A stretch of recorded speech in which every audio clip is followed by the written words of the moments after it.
अहोई अष्टमी व्रत की संपूर्ण कथा। करवा चौथ के 4 दिन बाद महिलाएं अहोई अष्टमी का व्रत रखती हैं। इस व्रत का हिंदू धर्म में खास महत्व है।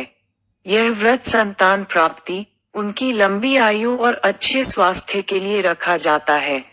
अहोई अष्टमी का व्रत कार्तिक मास की कृष्ण पक्ष अष्टमी को आता है, जो इस बार 5 नवंबर को है।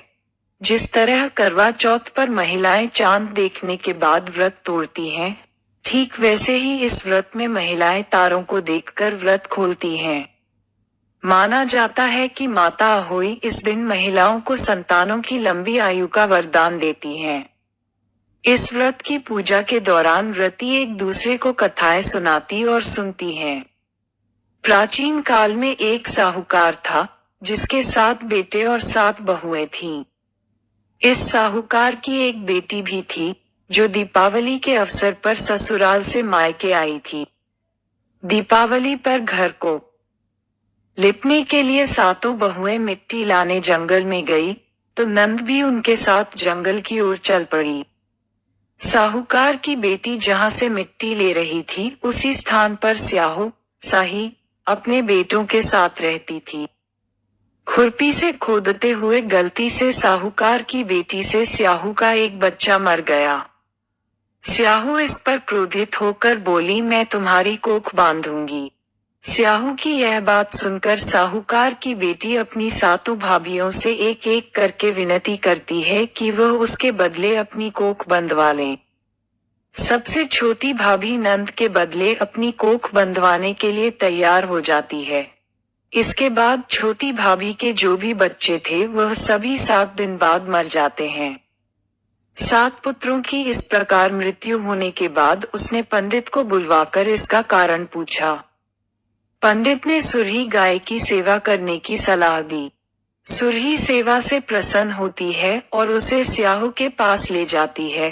रास्ते में थक जाने पर दोनों आराम करने लगते हैं। अचानक साहूकार की छोटी बहू की नजर एक ओर जाती है। वह देखती है कि एक सांप गरुड़ पंखनी के बच्चे को डंसने जा रहा है और वह सांप को मार देती है। इतने में गरुड़ पंखनी वहां आ जाती है और खून बिखरा हुआ देखकर उसे लगता है कि छोटी बहू उसके बच्चे को मार दिया है। इस पर वह छोटी बहू को चोंच मारना शुरू कर देती है। छोटी बहू इस पर कहती है कि उसने तो उसके बच्चे की जान बचाई है।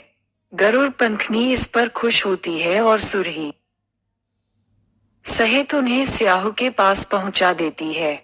स्याहू छोटी बहू की सेवा से प्रसन्न होकर उसे 7 पुत्र और 7 बहुएं होने का आशीर्वाद देती है और कहती है कि घर जाने पर तू अहोई माता का उद्यापन करना। 7 अहोई बनाकर 7 कड़ाही देना। उसने घर लौटकर देखा तो उसके 7 बेटे और 7 बहुएं मिली। वह खुशी के मारे भाव विभोर हो गई। उसने 7 अहोई बनाकर 7 कड़ाही देकर उद्यापन किया। स्याहू के आशीर्वाद से छोटी बहू का घर पुत्र और पुत्र की वधुओं से हरा भरा हो जाता है। अहोई का अर्थ ये भी होता है अनहोनी को होनी बनाना, जैसे साहूकार की छोटी बहू कर दिखाया था। जिस तरह अहोई माता साहूकार की बहू की कोख को खोल दिया, उसी प्रकार इस व्रत को करने वाली सभी नारियों की अभिलाषा पूर्ण करें। जय अहोई माता की। आपको ये कहानी अच्छी लगी हो तो इसे ज्यादा से ज्यादा शेयर करें, वीडियो को लाइक और शुद्ध कहानियां चैनल को सब्सक्राइब करें। धन्यवाद।